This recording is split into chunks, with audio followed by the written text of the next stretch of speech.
Hi everyone. आज हम लोग पढ़ेंगे the boy who broke the bank written by Ruskin Bond. ये स्टोरी शुरू होती है एक नथु नाम के लड़के से। ये एक स्वीपर है और ये पीपल नगर बैंक में एक स्वीपर का काम करता है। नथु ना बहुत ही ज़्यादा गुस्से में होता है और वो सीढ़ियों में ना झाड़ू लगा रहा होता है और धूल को उड़ा रहा होता है और उसके अंदर ना बहुत ही गुस्सा भरा होता है। नथु झाड़ू पटक पटक के लगाता है और जो धूल होती है ना वो धूल भी बहुत ही ज़्यादा उड़ती है। अच्छा, अब क्या होता है, वहाँ से एक सीताराम गुजरते हैं। सीताराम एक धोबी हैं जो कि उनके हाथ में बहुत ढेर सारे कपड़े होते हैं और वो कपड़े ना वो धुले हुए कपड़े लोगों के घर में देने जाते हैं। जब वो नथु को देखते हैं कि ये झाड़ू पटक पटक के लगा रहा है और इसके अंदर बहुत ही ज़्यादा गुस्सा है, तो सीताराम नथु के पास जाता है और वो पूछता है, अरे क्या हो गया जो तुम इतनी गुस्से में पटक पटक के झाड़ू लगा रहे हो, धूल को उड़ा रहे हो? धूल को मत उड़ाओ। अच्छा, मुझे अब समझ में आया, ये बैंक वाले तुमको 2 रुपए ज़्यादा नहीं दे रहे क्या? तो नथु बोलता है, 2 रुपए की तो बात छोड़ो, ये तो मुझे जो मेरी रेगुलर पेमेंट है वो भी नहीं दे रहे हैं, वो भी मुझे पे नहीं कर रहे हैं। तभी मेरे अंदर ना वो गुस्सा भरा हुआ है, मैं क्या करूं? कमाल की बात है ना, इतना बड़ा बैंक होने के बाद भी वो इतने छोटे जो यहाँ पे झाड़ू लगाता है उसको पेमेंट ही नहीं दे रहे हैं। कितनी अजीब बात है ना। एक बार मुझे पेमेंट मिल जाए ना यहाँ से तो मैं सच बता रहा हूँ, मैं इस बैंक को छोड़ दूंगा। मैं बहुत ही ज़्यादा दुखी हो गया हूँ। आज देखो 20 तारीख है और अभी तक मुझे मेरी पेमेंट नहीं मिली है। सीताराम नथु से बोलते हैं, कोई बात नहीं नथु, मैं तुम्हारे लिए जॉब देखूंगा, तुम बिल्कुल फिक्र ना करो। सीताराम इतना बोल के वहाँ से चले जाते हैं। सीताराम के हाथ में जो कपड़े होते हैं ना धुले हुए, वो लोगों के घर में जाकर देते हैं।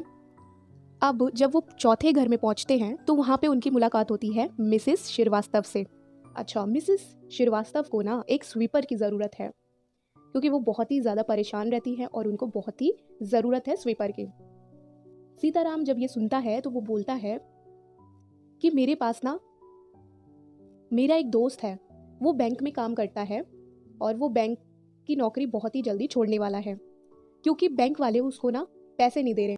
1 महीना हो गया है और अभी तक उसको ना पेमेंट नहीं मिली है, इसलिए वो बहुत ही जल्दी अपनी नौकरी बैंक से छोड़ देगा।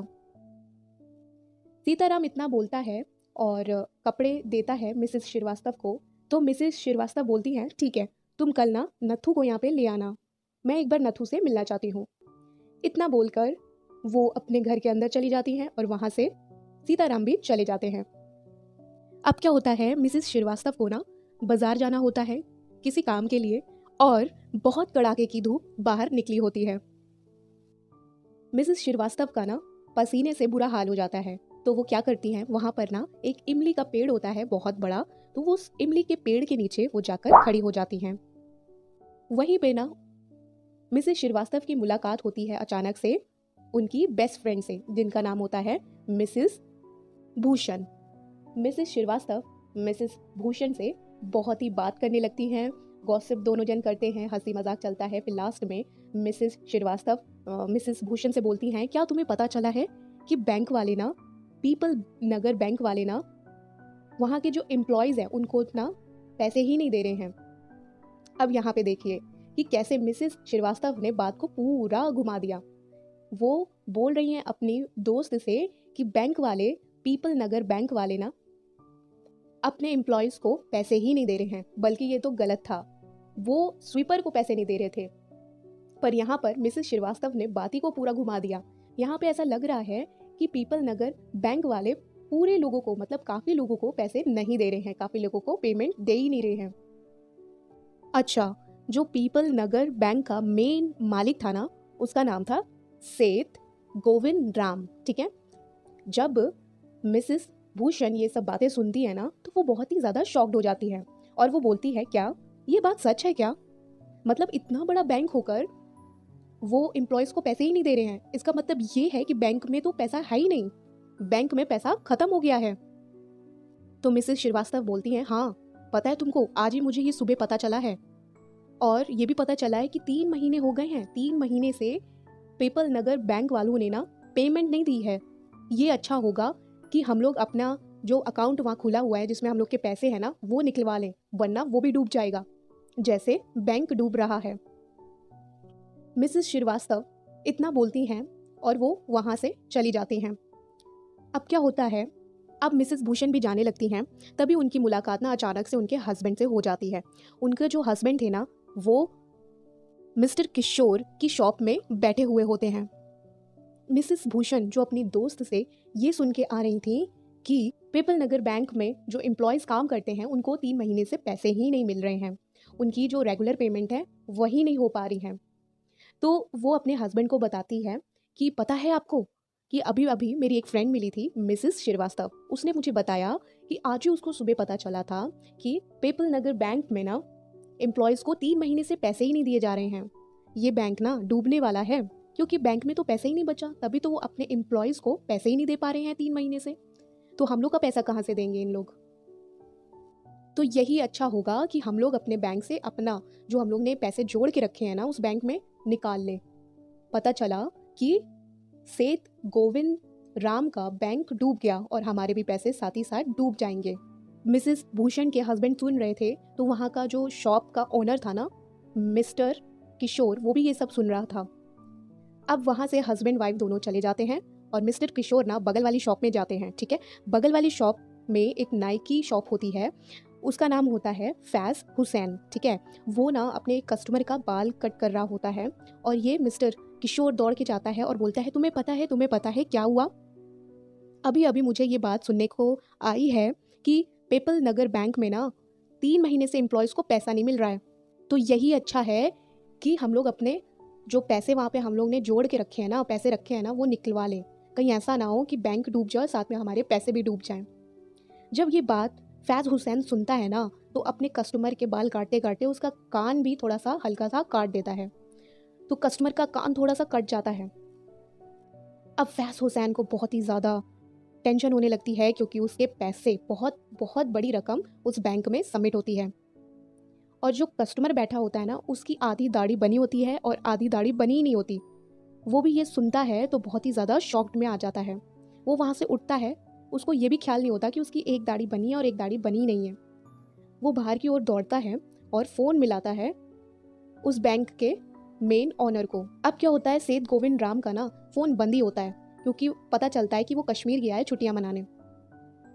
अब इसको और भी डाउट हो जाता है, तो वो जो फैज़ हुसैन होता है वो बोलता है, अब तो ये बैंक ना सच में डूबने वाली है, मैं तो जा रहा हूँ अपने पैसे वहाँ से निकालने।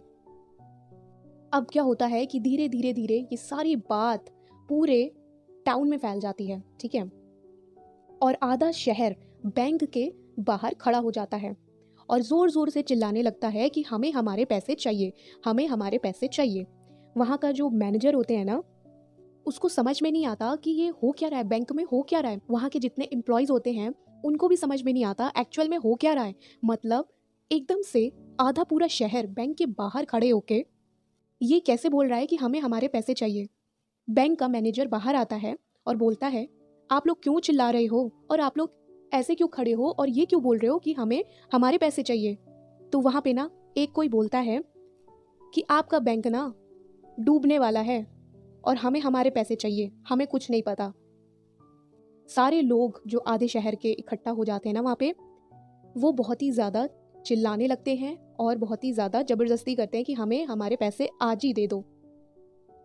मैनेजर उनको बोलते हैं कि थोड़ा तो टाइम लगेगा, क्योंकि आप लोग बहुत लोग हो, इसलिए आपके पैसे आप लोगों को कल मिल जाएंगे सुबह। पर वो लोग ना मानते नहीं हैं, बहुत ज़ोर ज़ोर से चिल्लाने लगते हैं।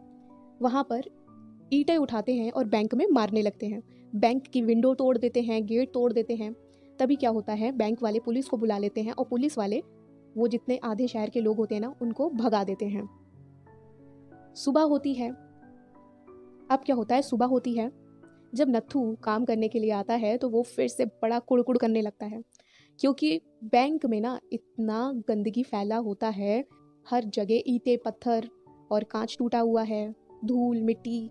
तो वो बहुत ही ज़्यादा कुड़कुड़ाने लगता है, बुड़बुड़ाने लगता है कि इतनी गंदगी मची हुई है और इन लोग मुझे सैलरी नहीं दे रहे हैं। तभी क्या होता है, वहाँ पे ना सीताराम आता है और बोलता है, तुम्हें पता है कल क्या हुआ है और ये गंदगी कैसे फैली है?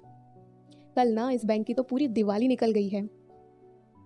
तो नत्थू बोलता है, क्या मतलब, कैसे, क्या हो गया था कल? तो सीताराम बोलता है कि जल्दी से जल्दी तुम यहाँ से अपने सारे पैसे निकलवा लेना, ठीक है, वरना पता नहीं आगे तुम्हें पैसे मिले या ना मिले, क्योंकि ये बैंक ना डूबने वाली है, क्योंकि इस बैंक में तो पैसा ही नहीं है जो तुम्हें दे। तो अच्छा होगा कि तुम ना अभी अपना पैसे यहाँ से निकलवा लो। नथु ये सोचता है कि मतलब इतना अच्छा बैंक है, सब कुछ इतना अच्छा चल रहा था, एकदम से इस बैंक की दिवाली कैसे बन गई। सो यहीं पे हम लोग की स्टोरी फिनिश होती है। इस स्टोरी में ना यही बताया है कि एक छोटी सी अफवाह कितना बड़ा नुकसान कर देती है। इसलिए इस स्टोरी में यही बताया है कि आप किसी भी अफवाह के ऊपर यकीन ना करें, भरोसा बिल्कुल ना करें आंखें बंद करके, और ऐसी बातों से दूर रहें। सो आई होप कि आपको ये स्टोरी अच्छी लगी होगी। अगर आपको ये स्टोरी अच्छी लगी है तो लाइक कीजिएगा, सब्सक्राइब कीजिएगा और शेयर ज़रूर कीजिएगा। Thank you.